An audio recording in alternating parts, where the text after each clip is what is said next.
जय हिंद दोस्तों, welcome to education group.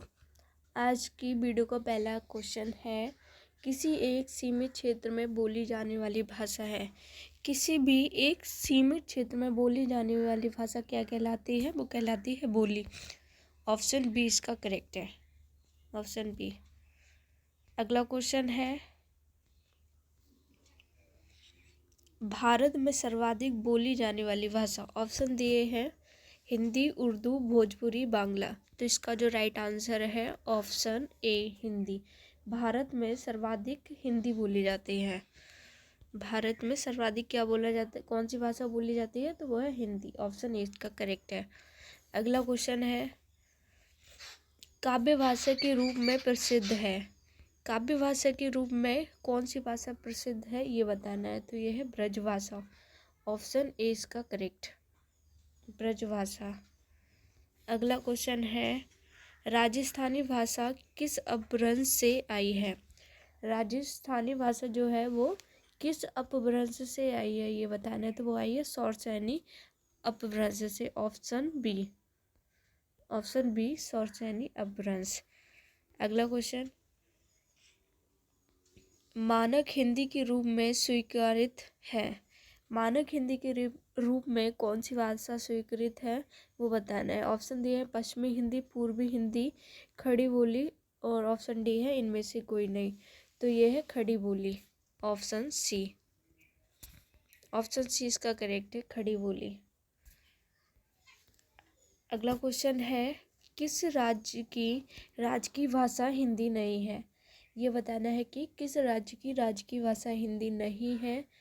तो वो पंजाब की नहीं है। ऑप्शन सी, पंजाब की राज्य की भाषा पंजाबी है।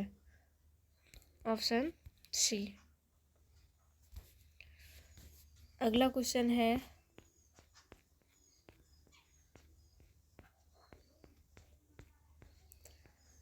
अगला क्वेश्चन है हमारा, हिंदी की आदि जननी भाषा है। ऑप्शन डी है अरबी, फारसी, संस्कृत। ऑप्शन डी है इनमें से कोई नहीं। तो जो हिंदी की आदि जननी भाषा है वो है संस्कृत। Option C, Sanskrit. अगला क्वेश्चन है, राजभाषा का अर्थ है। ये बताना है कि राजभाषा का क्या अर्थ है। तो ये ऑप्शन बी इसका करेक्ट हो जाएगा। सरकारी कामकाज की भाषा को हम राजभाषा कहते हैं। Option B.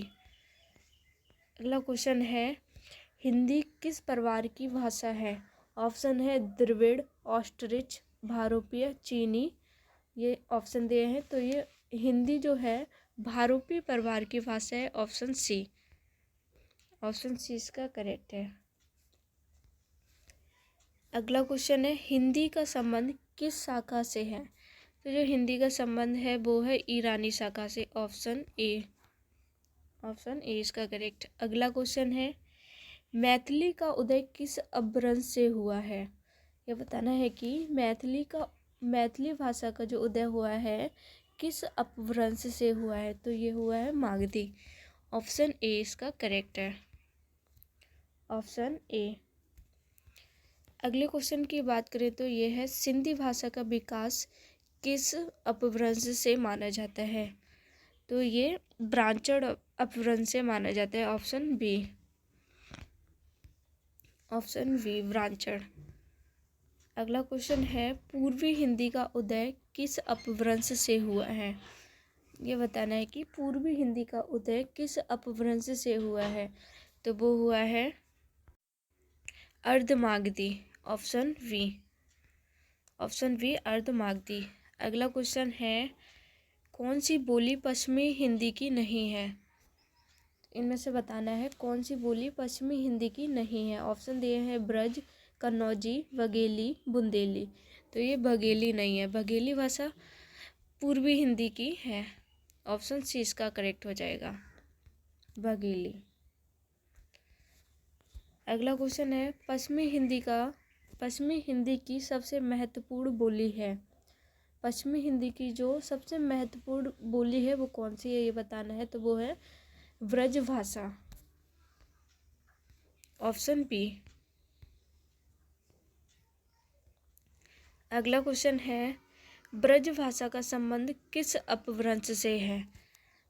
ब्रजभाषा का जो संबंध है वो किस अपभ्रंश से है ये बताना है, तो वो है अर्धमागधी से। ऑप्शन सी, अर्धमागधी से। ब्रजभाषा का जो संबंध है वो ऑप्शन ए है, सौरसैनी अपभ्रंश से। कौन सा है? सौरसैनी अपभ्रंश से ब्रजभाषा का संबंध है, और अर्धमागधी से पूर्वी हिंदी का संबंध है। थोड़ी मिस्टेक हो गई थी। अगला क्वेश्चन है हमारा, बचपन में अपनी माँ से सीखी हुई भाषा को क्या कहते हैं? ऑप्शन है राष्ट्रभाषा, राजभाषा, मातृभाषा, मानक भाषा। तो जो बचपन में अपनी माँ से जो भाषा सीखी जाती है उसको कहते हैं मातृभाषा। ऑप्शन सी मातृभाषा।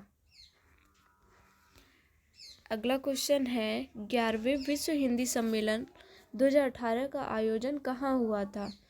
तो ये हुआ था मॉरिशस में। Option C Mauritius. Option C Mauritius में हुआ था 11वें विश्व हिंदी सम्मेलन का आयोजन। अगला क्वेश्चन है, प्रथम विश्व हिंदी सम्मेलन जो 1975 को हुआ था उसका आयोजन कहाँ हुआ था? तो इसका आयोजन हुआ था नागपुर। ऑप्शन सी इसका करेक्ट हो जाएगा। इस सम्मेलन के समय इंदिरा गांधी भारत की प्रधानमंत्री थी। अगला क्वेश्चन है, 12वें विश्व हिंदी सम्मेलन 2021 का आयोजन कहाँ होगा? यह बताना है। 12वें विश्व हिंदी सम्मेलन का आयोजन कहाँ हुआ था ये बताना है आप लोगों को। तो ये हुआ था देवास में। Option B Dewas.